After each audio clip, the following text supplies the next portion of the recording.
Hello everyone, আসসালামু আলাইকুম। কেমন আছেন আপনারা? আলহামদুলিল্লাহ, আমিও ভালো আছি।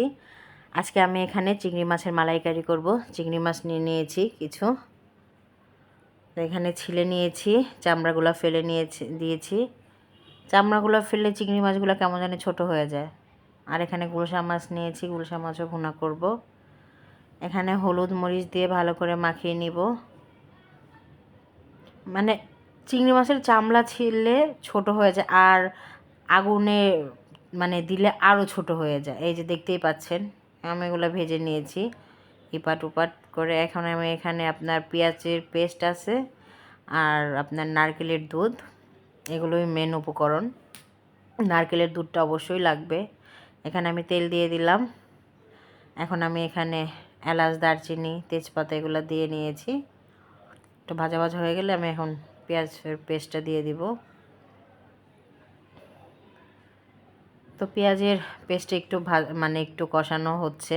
এখন আমি এখানে আদা রসুনের পেস্ট দিব, তারপর লবণ দিব। লবণ দিয়ে আর একটু ভালো করে কষাবো।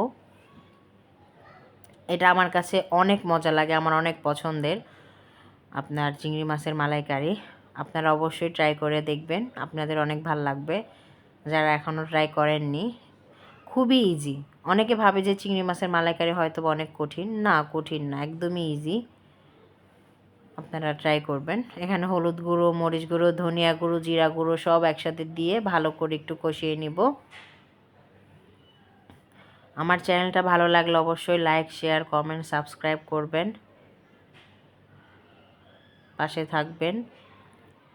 এখন এটা আমি ভালো করে কষিয়ে নিয়েছি। এই মশলাটা আপনাদের মাছের উপর ডিপেন্ড করে, আপনারা কতটুকু মাছ নেবেন তার উপরে আপনারা মশলা পরিমাণ মতো দিয়ে নেবেন। কষানো হয়ে গিয়েছে, এখন আমি এখানে মাছগুলো ছেড়ে দিলাম। এখন মাছগুলো হালকা একটু কষাবো। তো এখানে পানি অ্যাড করা যাবে না, পুরোটাই আপনার নারকেলের দুধের করতে হবে।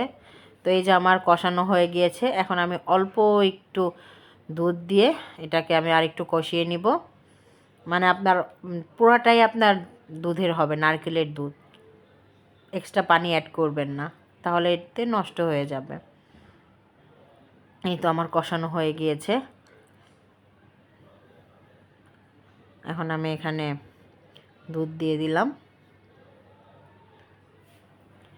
এখন আমি এখানে একটু নাড়াচাড়া করে দুইটা কাঁচামরিচ চিড়ে নিয়েছি, চিড়ে দিয়ে দিব, তারপর ঢেকে দিব। এটা আস্তে আস্তে আমার হয়ে যাবে।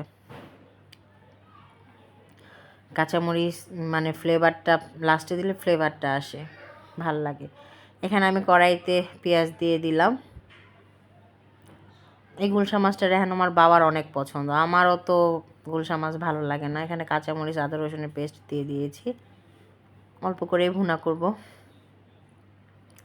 যেহেতু একা খাবে। এখানে লবণ দিয়ে দিয়েছি। এখন এটা একটু ভাজা ভাজা হবে। অল্প একটু পানি দিয়ে এখানে হলুদ গুঁড়ো, মশলা যেগুলো দৈনন্দিন জীবনে লাগে রান্না করতে গেলে, হলুদ গুঁড়ো, মরিচ গুঁড়ো, ধনিয়া গুঁড়ো দিয়ে দেব একটু। এখন এটা আমি ভালো করে কষিয়ে নিব। কষানো হয়ে গিয়েছে, এখন আমি এখানে মাছ অ্যাড করলাম। এখন মাছ একটু ভালো করে নাড়াচাড়া দিয়ে একটু কষাবো। তার আবার ভুনা খেতে খুব ভালো লাগে, ভুনা আর না হলে আলু দিয়ে। টমেটোও দিয়ে দিলাম। এখন আবার পানি দিয়ে, এই তো এই পানিতেই হয়ে যাবে। অনেকে ভাবে যে আমি একটু একটু শর্ট শর্ট করে ভিডিও করি, তো এর জন্য ভাবে আমার হয়তো বা কষানো হয় না, কষাই কম। আসলে তা না, আমি পরিপূর্ণভাবেই কষিয়ে নিই, কারণ পুরো ভিডিও করা হয় না। পরে ধনিয়া পাতা দিয়ে দিলাম।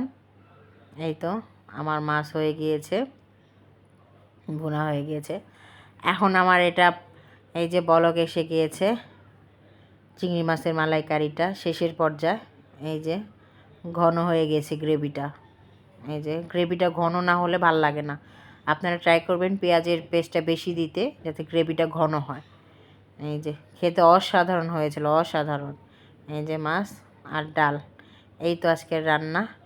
আর ভিডিও বড় করব না। ভালো থাকবেন, আল্লাহ হাফেজ।